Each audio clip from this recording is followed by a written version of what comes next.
నమస్తే, welcome to Telugu రాజ్యం. నేను మీ అనుష. ఈ రోజు మనతో పాటు ఉన్నారు ప్రముఖ పొలిటికల్ అనలిస్ట్ భరద్వాజ్ గారు ఉన్నారు. మాట్లాడిద్దాం. సార్ నమస్తే. నమస్తే. పవన్ కళ్యాణ్ గారు రాజకీయాలకి రావడం తన సొంత డెసిషన్, తన ఇంట్రెస్ట్ కాదు, అలాగే అది ఒక పంతంతో వచ్చాను అనే ఇండైరెక్ట్ స్టేట్మెంట్స్ అనేవి పాస్ అవుతున్నాయి సార్.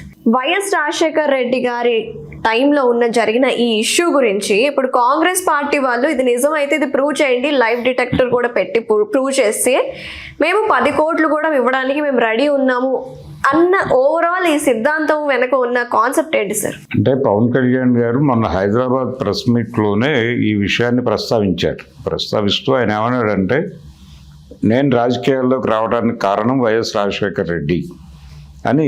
బాలు సినిమా షూటింగ్ జరుగుతున్న టైంలో తనకి ఏదో చిన్న హెల్త్ ఇష్యూ వచ్చింది, అపెండిసైటిస్కి సంబంధించి ప్రాబ్లం ఏదో. ఆ ప్రాబ్లంతో హాస్పిటల్లో చేరాను ఆపరేషన్ చేయించుకోవడానికి. చేరిన సందర్భంగా ఆ హాస్పిటల్కి వచ్చినటువంటి ఒక పోలీస్ ఆఫీసర్ తనని కలిసి, బాబు మీరు మీ కుటుంబం కొంచెం జాగ్రత్తగా ఉండవలసినటువంటి సమయం సందర్భం ఉంది అని చెప్పారట.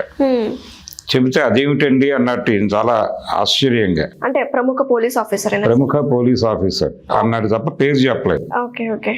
అయితే ఎందుకు అంటే ఆయన చెప్పాడట, ఏదన్నా మీరు పొలిటికల్ టర్న్ తీసుకునే ఐడియా ఏమైనా ఉందా మీకు కానీ మీ అన్నగారికి కానీ అని. ఏమో తెలియదండి అన్నట్టు. మరి ఎందుకనో రాజశేఖర్ రెడ్డి గారి చూపు మీ ఫ్యామిలీ మీద పడింది, మీకేదో ప్రమాదం తలపెట్టాలని ఆయన ఆలోచిస్తున్నట్టుగా నాకు అనిపించింది, నాకు అర్థమైంది. నాతో మాట్లాడేది కూడా ఆయన, తనతో మాట్లాడినట్టుగా కూడా ఆ పోలీసు అధికారి చెప్పారట ఈయనకి. చెప్పి కాబట్టి కొంచెం జాగ్రత్తగా ఉండండి బాబు అని చెప్పి వెళ్ళాట ఆయన.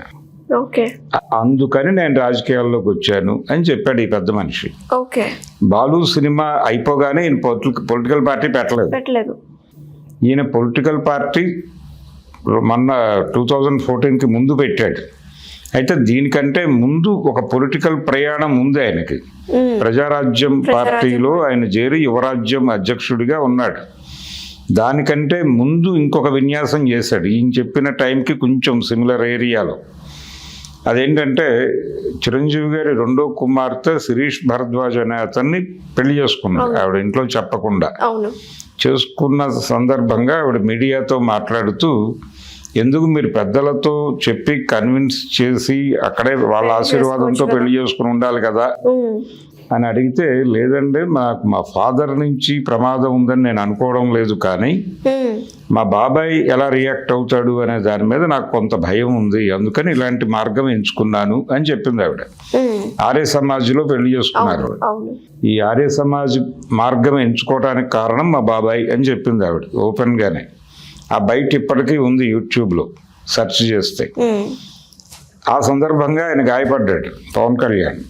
గాయపడి ఇదేమిటి అని చెప్పి వెళ్ళి తన రివాల్వర్ని పోలీసులకు సరెండర్ చేసి బయటకు వచ్చి మీడియాతో మాట్లాడుతూ ఊరేగింపుగా వెళ్ళి సరెండర్ చేశాడు. అది చేసిన తర్వాత బయట ఉన్నటువంటి మీడియా ముందుకు వచ్చి వారు చెప్పింది ఏంటంటే, కామన్ మ్యాన్ ప్రొటెక్షన్ ఫోర్స్ అని చెప్పి నేను ఒకటి పెడదాం అనుకుంటున్నాను, పెట్టి ప్రజాసేవలోకి వద్దాం అనుకుంటున్నాను, నా బ్రదర్స్ డాటర్ అలా ఎందుకు ఫీల్ అయిందో నాకు అర్థం కావడం లేదు అని ఆ రీజన్ చెప్తున్నారు అని చెప్పాడు. చెప్పి ఆ సందర్భంగా common man protection force announcement చేసిన రోజు నుంచి నేను పాలిటిక్స్ లో ఉన్నాను. అది వైఎస్ సీఎంగా ఉన్న టైమే. అది ఏ టైం సార్? వైఎస్ సీఎం అయిపోయిన తర్వాత ఆ టైం ఆయన చెప్పిన టైంలోనే జరిగింది. సో దీనికి ముందు వెనకగా జరిగింది అది. ఇది చాలాసార్లు చెప్పాడు ఆయన, నేను చాలా సూపర్ సీనియర్ని రాజకీయాల్లో. మొన్న విజయ్ సీఎం అయిన సందర్భంగా కూడా చెప్పాడు ఈ మాట ఆయన, నేను చాలా సూపర్ సీనియర్ని వీళ్ళందరికంటే అని. ఈ చెప్పే క్రమంలో ఈ కామన్ మ్యాన్ ప్రొటెక్షన్ ఫోర్స్ని ఉటంకిస్తాడు ఆయన. ఉటంకించినప్పుడు అది పెట్టినందుకు వైఎస్సీని ఏదైనా చేయాలనుకున్నాడా అనేది ఒక ప్రశ్న. అంత బలహీనంగా అయితే కాంగ్రెస్ పార్టీ లేదు అప్పుడు. రెండోది, ఈయన అన్నగారు చిరంజీవి గారి పట్ల కూడా వైఎస్ అలాగే వ్యవహరించాడు అన్నట్టుగా మాట్లాడాడు ఈయన. అయితే చిరంజీవి గారిని రాజకీయాల్లోకి రమ్మని పదే ఓకే విజ్ఞప్తులు చేస్తూ రోజు వెళ్ళి ఆయన చెవి కింద జోరీగలాగా ఆయన్ని రాజకీయాల్లోకి రమ్మని గొడవ పెట్టినటువంటి జక్కంపూడి రామ్మోహన్ రావు గారు, ఆయన వైఎస్ రాజశేఖర రెడ్డికి కూడా సన్నిహితుడే. ఓకే. వైఎస్ క్యాబినెట్లో మంత్రిగా ఉన్నాడు ఆయన. అటువంటి జక్కంపూడి రామ్మోహన్ రావు గారు ప్రతి ఎన్నికలకి ముందు చిరంజీవి రాజకీయాల్లోకి రావాలి అని ఒక ప్రెస్ మీట్ పెట్టి గొడవ చేసేవాడు. మరి చిరంజీవి కుటుంబానికి ఏదో హాని చేయాలనుకునే వైఎస్ రాజశేఖర రెడ్డి వీళ్ళందరినీ ఎందుకు అకామిడేట్ చేస్తాడు? పైగా ఆయన కూడా వీళ్ళ కులానికి చెందినవాడే, కాపు కులానికి చెందినవాడే. కాబట్టి ఇలాంటివి చాలా ఉన్నాయి. అంటే వైఎస్ సన్నిహితులు చిరంజీవి గారితో సన్నిహితంగా ఉండేవాళ్ళు చాలామంది ఉన్నారు, జక్కంపూడి రామ్మోహన్ రావు లాంటి వాళ్ళు.